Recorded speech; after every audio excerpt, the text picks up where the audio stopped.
What's going on in this neighborhood, we have everything from suicide to attempted suicide because of drug addiction, because of the bondage that they're in, the hopelessness that they're in. We have children that come here, mom and dad both out getting high, or most of the time it's just mom. The fathers are not in the picture. We're in a crisis state, let's face it. The epidemics of drug addiction and broken families and homelessness is real. And heroin is the plague of the 21st century. It's so cheap, it's so pure.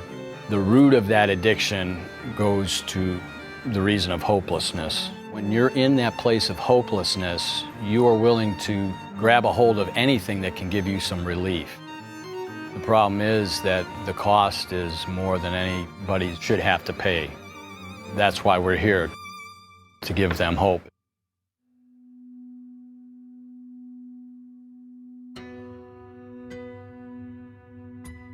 God had given us this vision for a home called Creation House. A home for addicts, people that are living on the street.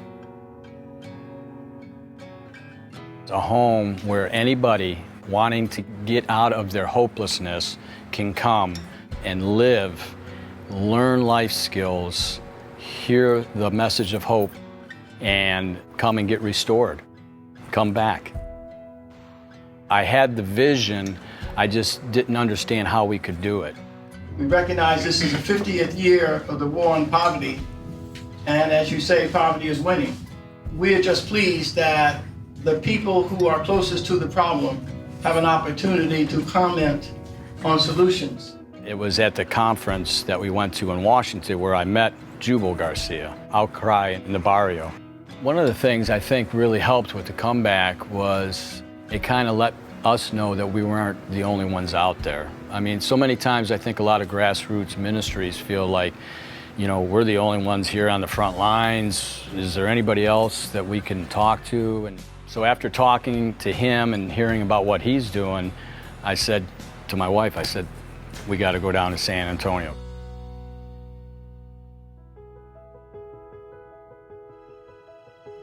We came to San Antonio to see how Pastor Jubal does his facility.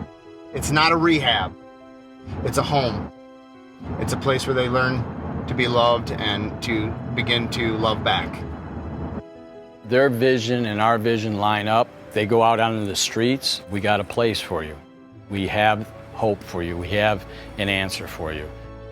We got way more than we, in the first 2 hours being here, than we expected to get over the whole entire 7 days. You guys got me amped up. We all amped up. We walked right up to these hardcore dope dealers, and they had this, these girls, man, and these girls were out, weren't they, Crystal, out on their feet.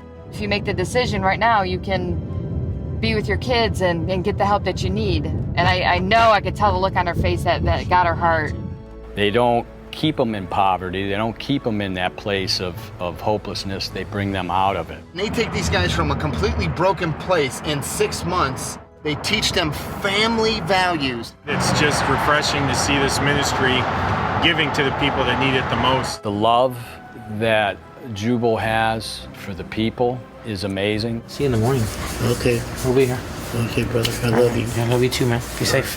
One gentleman says we give them 110% hospitality. I mean, you don't have that kind of service in a hotel. So many times the experts are seen as the people with the degrees, when the experts are really the people that have come back. There's nothing more powerful than a witness. We got so many witnesses here, and it was just so cool to see the lineage of what God is doing in San Antonio. To see that on the other side of the country, their vision is so similar to our vision. And it'll blow your mind. It'll blow your mind. We're part of Beyond the Walls Church. We're an outreach church. What has happened over the last few years is it's just simply put, it's God's divine power. He has blessed us with a building that We use a portion of it, which is 25,000 square foot of church right now, but we have an additional 30,000 square foot of a multi-level building that we haven't used. We've only been renting. Today we submitted an offer to them to take on the rest of the building, but not under lease or rent, but to own it. September 2nd, there will be a public auction held at the school board. If nobody shows up and nobody gives a bid, then they are bound to take our offer, which is $1,000. We offered them $1,000 for 60,000 square feet on 7 acres. What we're walking through right now is currently the church. This is the area that we've leased for the past 3 years. And then the area that we're approaching here as we go through this gate is going to be the 30,000 square feet that we're going to be turning into the home called Creation House. All right, this is one of the classrooms. This building was actually built in 1927, I believe. But as you can see, the size of this room, we can easily make this into a dorm. We could put 8 to 10 guys comfortably in here. Oh, easy. Yeah, so you're looking at the potential of 120 people per floor. The foundation here, and it's worth it. The potential is just so awesome. I could see it in here. And so it's exciting. We're going to be able to see it come to fruition. But it's going to be a 90-day program where people can come, get off the streets, get hope, get set free from their addiction, and not only get set free from their addiction, but also we want to train them for a vocation. The last thing we want to do is raise somebody up, feed them, get them healthy, and turn them back out to the street without anything. A lot of times because of people's past records, felony convictions, or maybe their addictions overall, they have no marketable skill. That's the reason why we purchased Advent Ministries, where we make and manufacture bunk beds.